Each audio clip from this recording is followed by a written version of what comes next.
And one of the things that we do as inspiration is to help support each other, being members of one another, supporting each other, strengthening each other. But and as one of the dreams that we have is to have our own business, is to be productive in our businesses. But yet and still, sometimes business doesn't work as we intended for it to do. And sometimes things just happen. Oh yeah, things can happen out of the ordinary and out of clear blue. But anyway, and this message today is that, are you ready for lunch? Yeah, are you ready for lunch? But let's get back to the subject matter, because in starting a business, you've done all your homework, you're ready, you think that you're ready, you have some capital on hand, you did some research, and this is what you want to do. This is what you want to do. You've helped a few people out. People have come to you about a product or service that you're doing, and you feel good about it. And they feel good about it. Oh, yeah, you're doing something good. You have the testimony and everything there. So what happens now? They even gave you a couple of dollars towards your future. In other words, they're your first customer. Yeah, those few people, they're your customers. Okay, good, beautiful. And we support them, and they supported us. So what happened now is that, and you come around the day, whereas you get people that come to you, and they say, are you sure you're doing this right? Are you sure this is what you want to do? Are you sure this is your calling? Are you sure about this? Are you sure about that? And you say, well, I think so. So now, it's getting time in the middle of the day. You say, I think I have lunch. I'm ready for lunch. So you go get a sandwich and a soda. And you eat your sandwich and your soda. And after a while, you start feeling indigestion. You start feeling discomfort. Things are not right. You have a heartburn. You spent your money. It wasn't that cheap for the sandwich. And guess what? You feel disappointed. You feel very disappointed. You feel aggravated. You feel frustrated. And this is what happened. This is exactly what happens. All right now? So you say, oh, my dreams. I can't fulfill my dreams. And my goals and my visions are no longer valid. I can't accomplish my goals. What happened? So you feel like a failure. You feel like everything is wrong. What can happen next? And so you feel like giving up because you listened to some advice that was bad decision. People try to validate you. People try to influence you. Negativity all the way around. And so now you have to make a decision as to what to do. But you think about that sandwich you just had, that lunch you just had, what disappointed you, that sandwich that you had that had an acid reflux upon you, that caused you discomfort, in other words. So now, what happened? You feel like I say, giving up and calling it a day. And that's what happened to so many of us. We wanted well, after all, I tried. I gave it my best shot. Did you? So anyway, your best shot, all right? Now, here come your coach. Oh, yeah. Here come your coach to tell you, first, your coach tell you to take authority. Stop. Right here, right now. Just stop. And also your coach, out of compassion and concern, well-being, well-meaning, tell you to relax. Take a deep breath. Okay, so you take a deep breath. Exhale slowly. So you exhale slowly. And then say, take another deep breath. Exhale slowly. So you do that. All right? You learn it to be disciplined.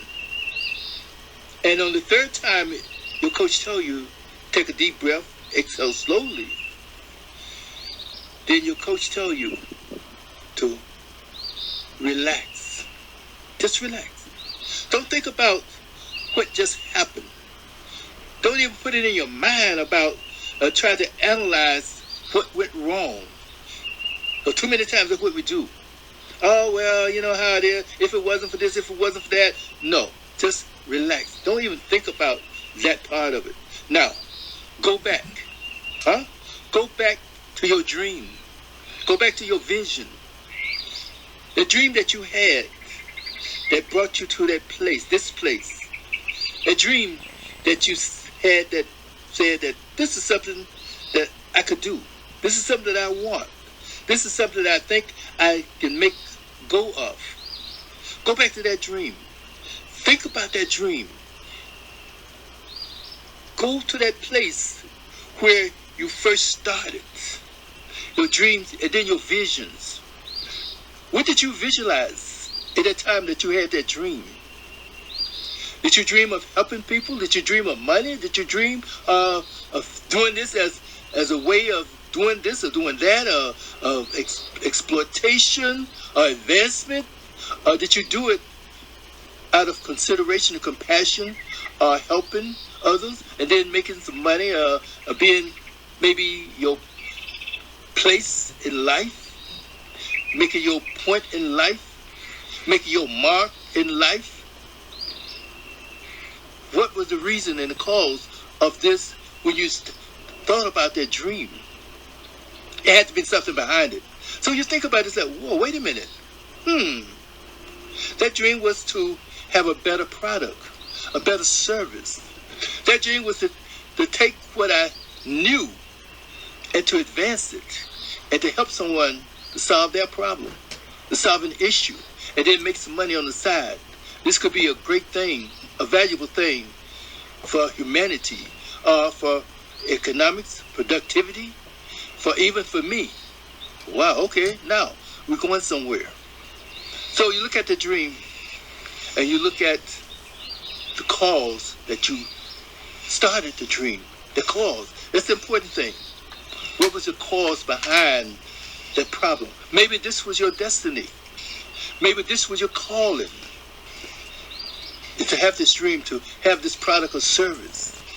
So you look at it in a different way now.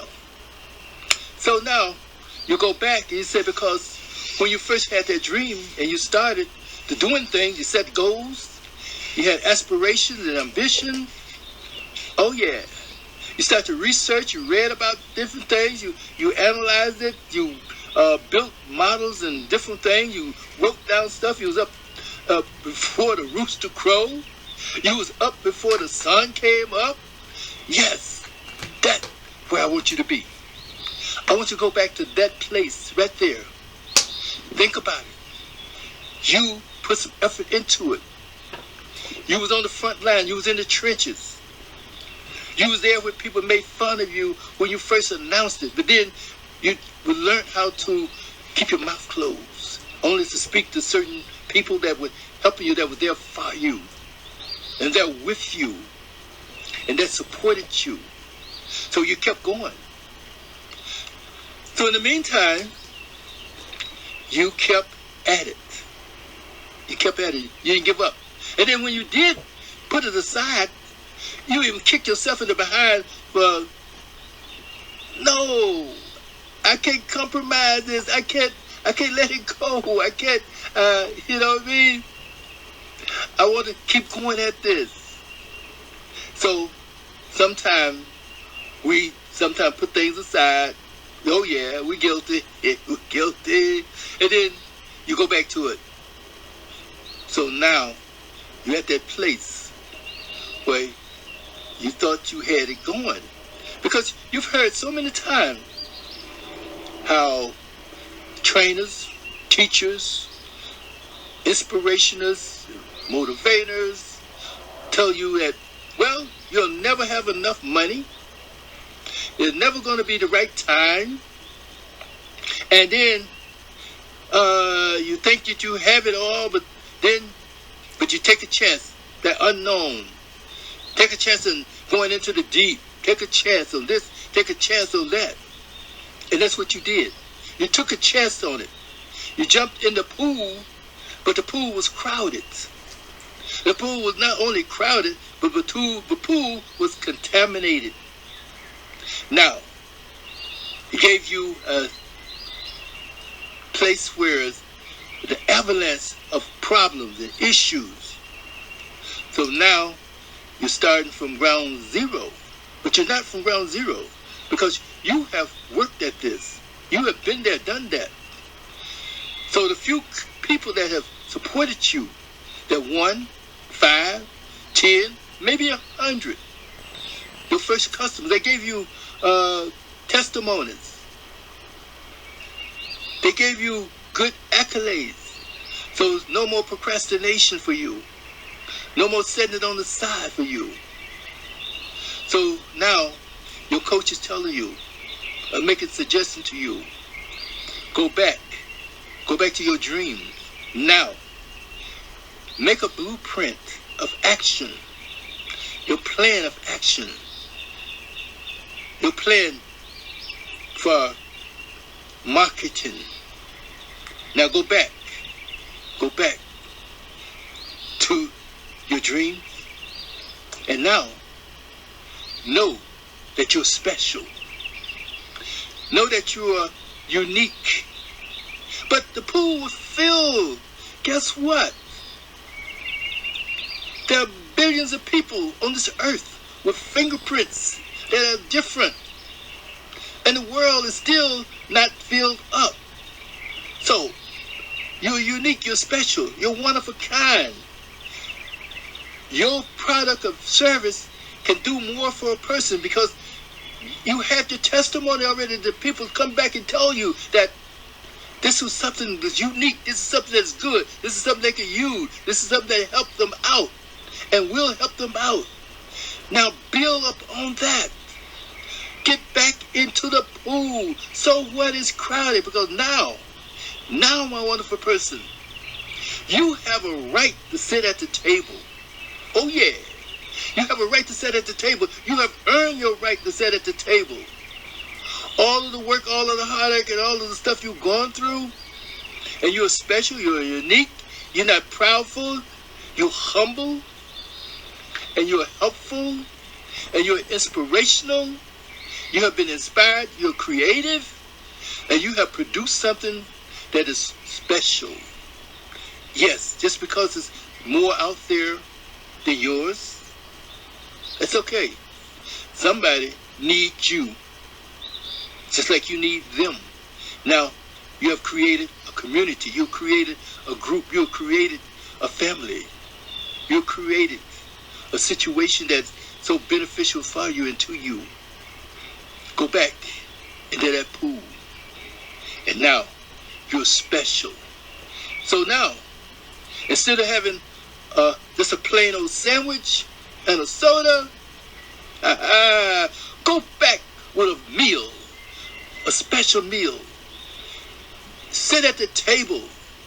Take your time and eat right. Have that lunch. You're special now. You're good. You're good to go. You're above and beyond. When you're above and beyond, you're not ordinarily. No. See, desire to excel. Not to equal, but to excel. Go above to where the eagles fly. The eagles fly above the clouds, above the storms. Yeah, there's going to be some storms. There's going to be some hard times. There's going to be some difficulties. There's going to be some time where you've had those sleepless nights, long days before. And you might have them again. Face it. Face it. But it won't affect you as it did before. So, not only are you going to have your lunch, it is time to lunch. It is time for lunch. Not only high noon, not only just a quickie, but a plan, laid out, developed situation that will fill you to the max. So, my wonderful people, think about these things. Go and enjoy. Go work hard, go produce, go at excitement, go at lunch, go have lunch, go have lunch, have a good lunch. Oh yeah, have a good lunch. And just because you had a failure or a disappointment at one time, you might have a few more. Oh yeah, in different things, in different areas. But don't let your first lunch that you didn't have success at, oh yeah, if you didn't have success at, don't let it be a failure. No, you failed, you didn't complete, but you're going back. As they say, somebody was saying one time, I think what Denzel Washington said, if you fall 7 times, get up 8. So keep going, keep moving forward. Now, know who you are, know what you're about. Enjoy your lunch. But always remember, you're concerned about the stadium full of people, you're concerned about the hall full of people. All that's good in time. All that's good if this was that first day of time. All that is beautiful and all that is wonderful if you can handle it. But the important thing,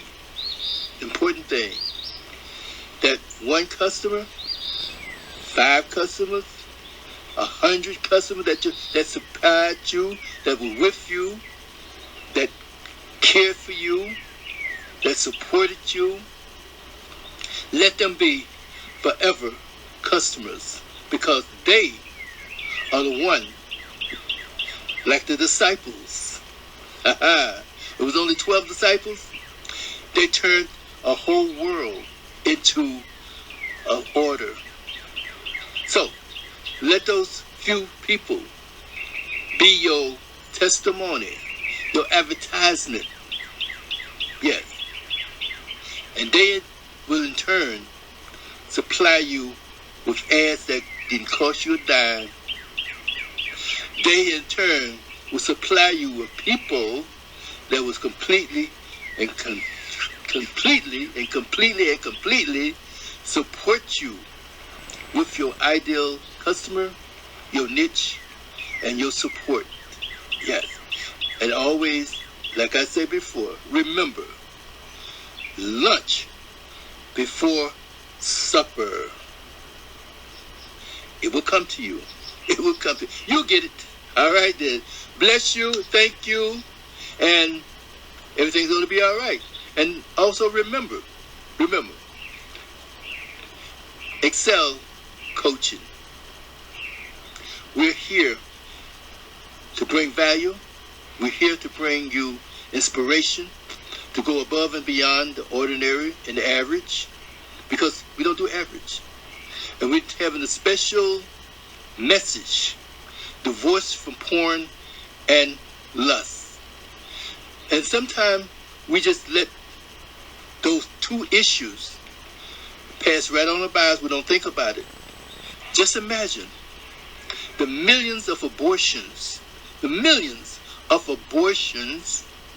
came out of lust, did not come out of love, compassion, intimacy, all that good stuff came out of lust. Think about those things. And then when someone bring you a message about lust and pornography, because did you understand it? Did you not know that porn is also like that music that we heard back, some of the music where if you play it backwards, you hear these sounds, demonic sounds? Well, let me tell you something. There are spiritual effects of porn. Oh yeah. You can watch porn, and I am here as a testimony. You can watch porn, and you can have a release without even touching a mate or touching yourself. Oh yeah. I can testify to that. Watching porn one time, and then I was on social media. I went to copy paste.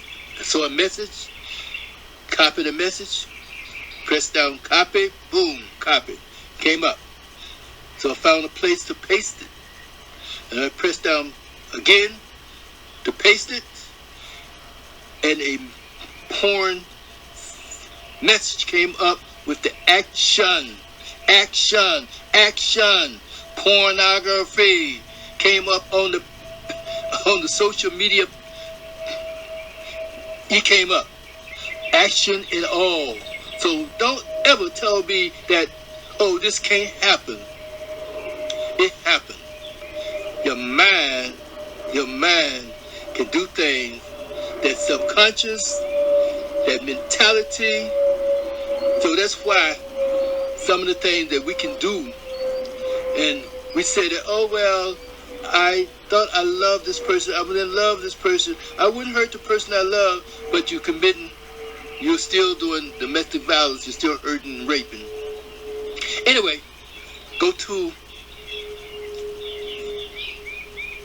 Divorcing Porn and Lust by Michael Jones at peopleinlove.net. People, the letter N, love.net. Just read it. Oh, yeah. You'll be surprised. You'll be surprised. So think about these things, wonderful people. It's all good when you know what you're doing and where you are. So thank you, bless you, and thank you for being with us today. Yes. Glory. Hallelujah. Bye now.